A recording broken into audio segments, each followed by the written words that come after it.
제4장 지구, 하나님께서 선택하신 행성. 정치적으로 올바른 사회에는 안타까운 일이겠지만 3장에서 우리는 하나님께서 차별하신다는 사실을 배웠다. 그러나 이것은 현대의 뉴스 매체가 그렇게도 자주 선전하기 좋아하는 불공평하다거나 선입견적인 형태의 판단은 아니다. 하나님께서는 불공평하게 그 어떤 것도 미리 판단을 내리지 않으신다. 하나님은 심판자이시다. 기록된 바와 같이 온 땅의 심판자께서 의를 행치 아니하시겠는가. 창세기 18장 25절. 하나님께서 수십억을 배제하고 오직 하나만을 선택하실 때 현대인은 도저히 이해하지 못한다. 그러나 이미 배운 바와 같이 극소수만을 받아들이면서 다수를 거부하는 것은 많은 경우 하나님께서 일하시는 표준 절차이다. 분명한 것은 하나님의 길들은 사람의 길들이 아니라는 점이다.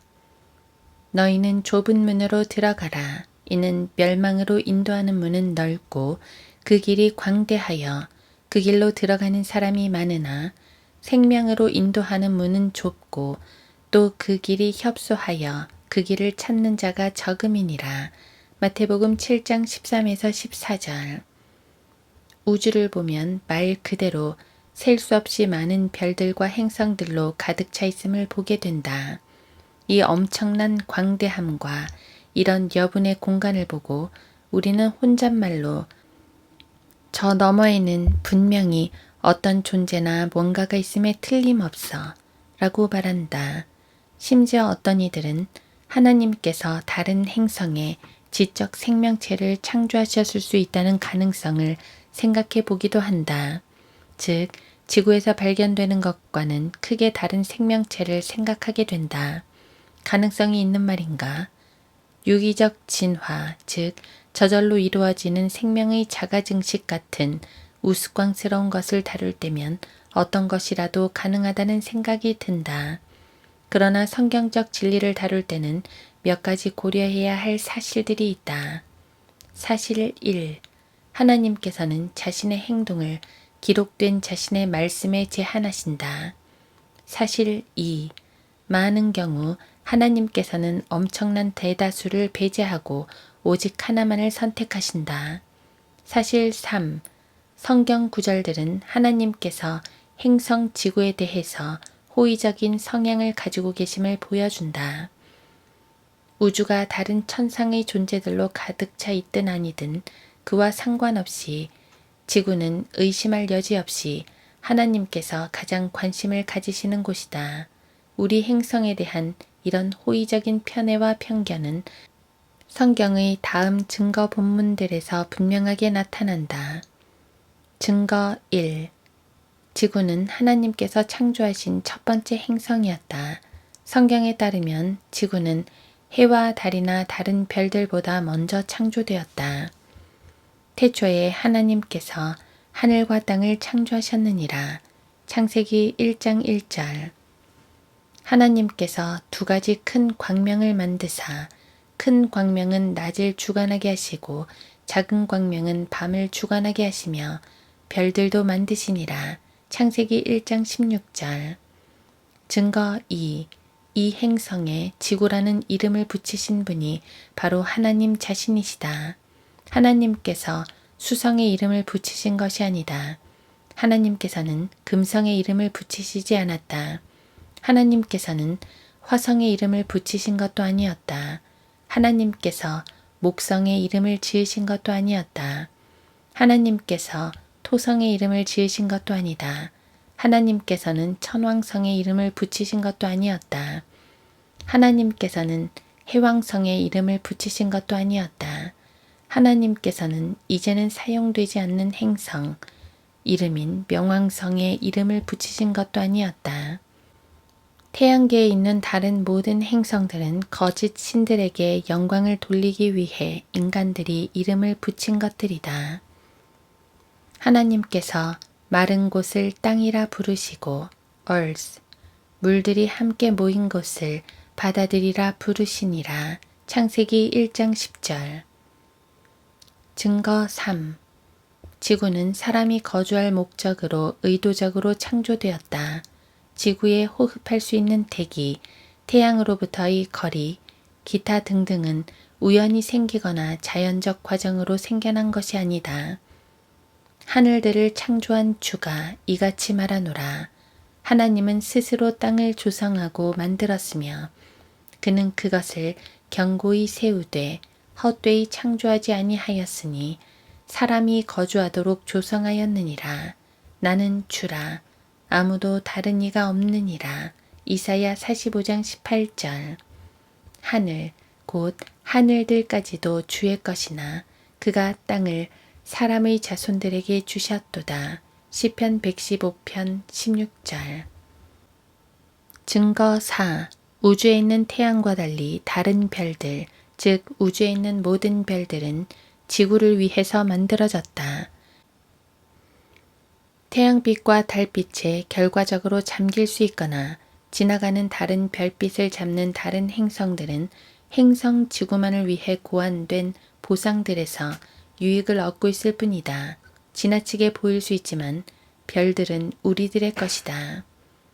하나님께서 말씀하시기를 낮과 밤을 나누기 위하여 하늘의 창공에 광명들이 있으라. 이것들로 하여금 징조와 계절과 날짜와 연도를 있게 하라. 그리고 광명들은 하늘의 창공에 빛이 되어 땅 위에 빛을 주라 하시니 그대로 되니라. 하나님께서 두 가지 큰 광명을 만드사 큰 광명은 낮을 주관하게 하시고 작은 광명은 밤을 주관하게 하시며 별들도 만드시니라. 하나님께서 그들을 하늘의 창공에 두시고 땅 위를 비추게 하시며 낮과 밤을 주관하게 하시고 빛과 어두움을 나누게 하시니라. 하나님께서 보시니 그것이 좋았더라. 창세기 1장 14에서 18절.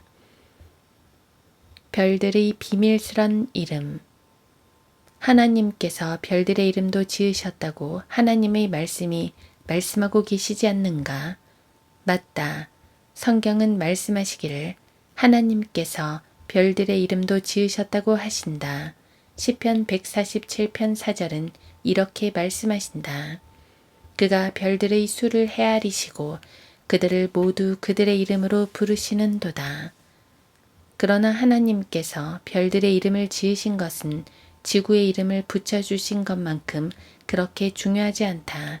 몇 가지 성경적 이유로 볼 때 분명하다. 1. 창세기 1장 8에서 18절에서 우주가 창조되었을 때 지구만이 고의적으로 홀로 떼어져 하나님께서 이름을 붙이셨다. 반면에 수십억 개의 별들은 각 주를 다는 정도의 신분으로 격화되었다. 창세기 1장 16절에서 하나님께서 별들도 만드시니 라는 몇 단어로 게시된 별들을 창조하셨을 때 두신 중요성과 지구를 창조하셨을 때 두신 중요성을 비교해 보기 바란다. 2.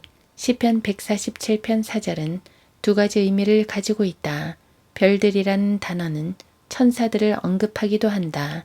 또한 재판관기 13장 17에서 18절에 따르면 천사들의 이름은 비밀일 수 있다. 즉 별들과 천사들 모두 이름을 당연히 가지고 있지만 엄청나게 광대한 그들의 이름은 게시된 적이 없으며 인류에게는 그다지 중요하지도 않다. 빛은 해와 달과 별들을 위해서만 있는 것이 아님을 주지해야 한다. 창세기 1장 14에서 18절은 그것들이 또한 징조와 계절과 날짜와 연도를 위해 고안되었으며 나누는 자들로서의 역할을 함을 보여주고 있다. 증거 5. 지구는 하나님의 영원한 왕국의 본향이 되기 위해 만들어졌다. 이것은 지구라는 행성을 향해 하나님께서 가지고 계시는 편애와 호의를 설명해주는 가장 강력한 성경 증거 본문 중 하나이다. 이들 왕들의 때에 하늘의 하나님께서 결코 멸망하지 않는 한 왕국을 세우시리니 그 왕국은 다른 백성에게 넘겨지지 않을 것이요 도리어 그 왕국이 이 모든 왕국들을 쳐부수고 멸하여 영원히 설 것이니이다. 다니엘 2장 44절. 나 요한은 거룩한 도성 새 예루살렘이 하나님께로부터 하늘에서 내려오는 것을 보았는데 마치 신부가 자기 남편을 위하여 단장한 것 같이 예비되었더라. 또 내가 들으니 하늘에서 큰 음성이 나서 말하기를 보라, 하나님의 성막이 사람들과 함께 있어 그분께서 그들과 함께 거하시리니 그들은 그분의 백성이 되고 하나님께서는 친히 그들과 함께 하셔서 그들의 하나님이 되시리라. 그리하여 구원받은 자들의 민족들이 그 도성의 빛 가운데서 걷겠으며 땅의 왕들이 그들의 영광과 존귀를 그곳으로 가져오리라. 계시록 21장 2에서 24절. 주가 말하노라. 보라, 그날들이 오리니 내가 다윗에게 한 의로운 가지를 일으키리니 한 왕이 치리하고 번성하여 지상에서 공의와 정의를 실행하리라. 그의 날들의 유다는 구원을 받고 이스라엘은 안전하게 거하리라. 이것이 그의 이름이니 그는 주 우리의 의라 불리리라. 예레미야 23장 5, 6절. 주께서는 온 땅을 치리할 왕이 되시리니 그날에는 한 분 주께서 계실 것이며 그의 이름 하나만 있으리라. 땅의 모든 족속 중에서 그 왕 만군의 주를 경배하려고 예루살렘에 올라오지 아니하는 자들에게는 비가 내리지 아니하리라.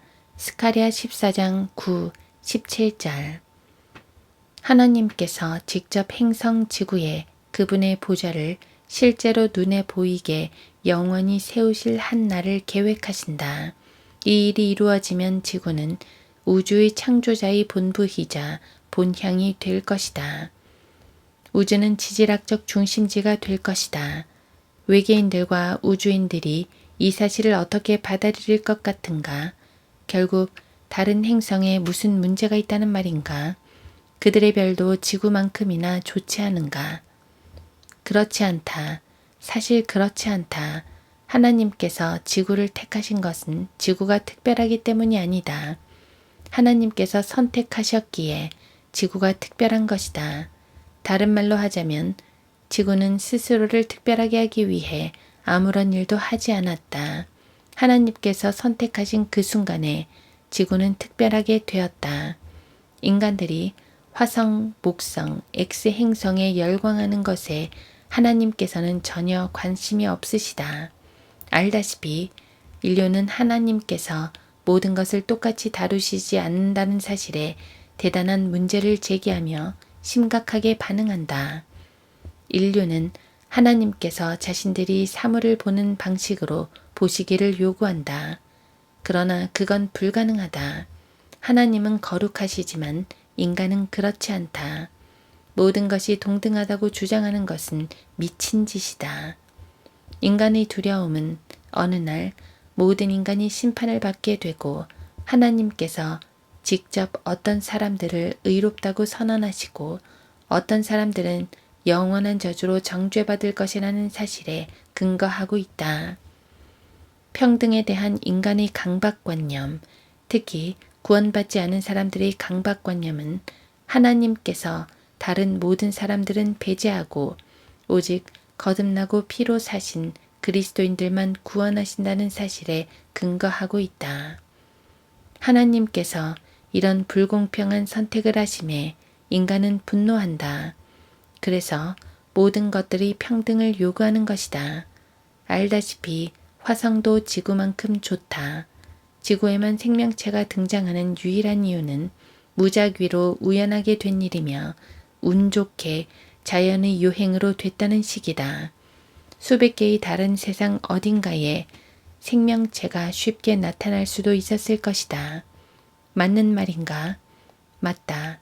안 될 게 뭔가? 하나님의 말씀을 완전하게 무시한다면 지구가 특이할 게 뭐가 있는가? 지구는 단지 수백, 수십억, 수조 중 하나일 뿐이다. 다음 구절들은 별들과 행성들과 다른 천상의 존재와 관련된 성경적 용례를 나열한 것으로 성경에 나오는 이 단어들의 횟수를 비교해 놓았다. 수성, 성경에 한 번도 나오지 않는다. 그러나 머큐리라는 단어는 로마 신 머큐리를 언급하는 것으로 사도행전 14장 12절에 한 번 나온다. 지구, 땅, 982번 나온다. 화성, 로마 신 마르스에 대한 아테네인의 이정표를 언급하는 것으로 한 번 나온다. 직접적으로 화성 자체를 언급하는 것은 아니다. 목성, 3번 나온다.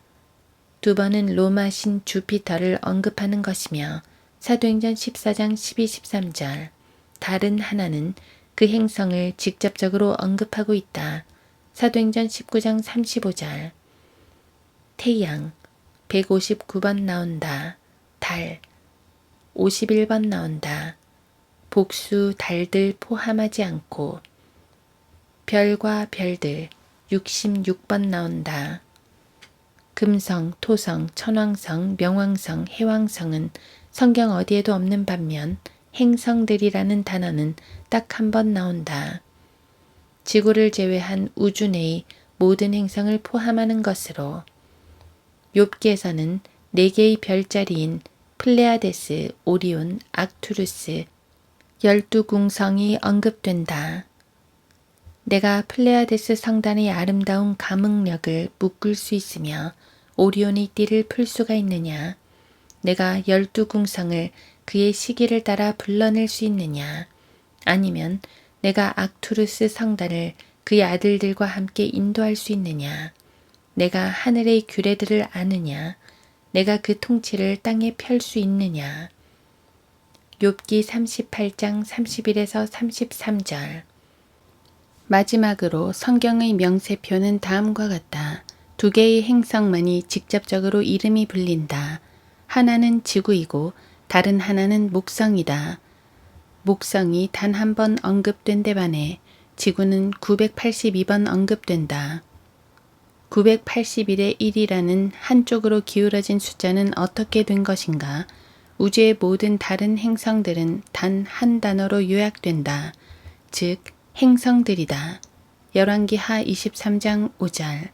태양, 달, 별들, 별자리 같은 하늘의 군상들은 다 합쳐도 280번 정도밖에 나오지 않는다. 이미 발견한 바와 같이 이는 대다수에 대해 하나를 선택하시는 하나님의 행동과 일치한다. 지구, 우주의 나침반. 행성 지구에 하나님께서 초점을 맞추고 계시다는 사실과 지구를 둘러싸고 있는 하늘과 대기가 첫째 하늘로 분류된다는 사실로 볼 때 우주에서 지구는 전 우주의 중심으로 자리 잡고 있음을 알 수 있다. 지구와 연관해서 하나님께서 거하시는 하늘은 위에 위치해 있다. 예레미야 51장 53절, 아모스 9장 2절, 마태복음 14장 19절, 요한복음 3장 13절, 계시록 11장 12절 등. 우리는 손가락으로 위를 가리킬 수 있다. 하나님께서 계신 곳의 방향은 지구에서 위일 뿐 아니라 북쪽이다. 욥기 26장 7절, 시편 48장 2절, 이사야 14장 13절, 시편 75편 6에서 7절. 지구의 북극은 바깥 우주를 관통해 북쪽을 가리키며 하나님께서 거하시는 장소를 향해 있다. 세계의 하늘들의 폭을 가로지르는 상상의 선을 펼쳐보라. 우주에서 방향은 상대적이라는 만연한 사고방식과는 달리 북쪽은 절대적 방향으로 지구를 우주의 나침반으로 사용할 때만 찾을 수 있는 방향이다. 밤에 밖으로 나가서 북극성을 찾아보라. 그것은 하늘의 방향에 있다. 북극성 자체의 위치는 매 26,000년마다 한 무더기의 별들을 통해 원을 그리지만 그렇다고 해서 그것이 진짜 북쪽인 하나님의 방향이 지구를 찾아야만 찾을 수 있다는 사실을 무효화시키지는 못한다. 즉 하나님을 찾으려면 먼저 행성 지구를 찾아야 한다. 하나님께서 선택하신 백성인 이스라엘 외의 다른 어떤 나라와 개인적으로 상호작용하지 않는 것처럼 하나님께서는 우주에서 지구라는 행성 외 다른 행성과 개인적으로 상호작용하지 않으신다. 주께서 이스라엘에 대해 말씀하신 바와 같이 너희는 내게 거룩할지니라. 이는 나 주가 거룩하고 또 너희를 다른 민족으로부터 갈라놓아 너희가 내 것이 되게 하였음이라. 예레미야 20장 26절. 지구에 대해서는 마찬가지로 기록되어 있다. 땅과 거기 충만한 것은 주의 것이요 세상과 그 안에 사는 자들도 그러하도다. 시편 24편 1절. 화성인들 이야기는 이제 그만하도록 하자.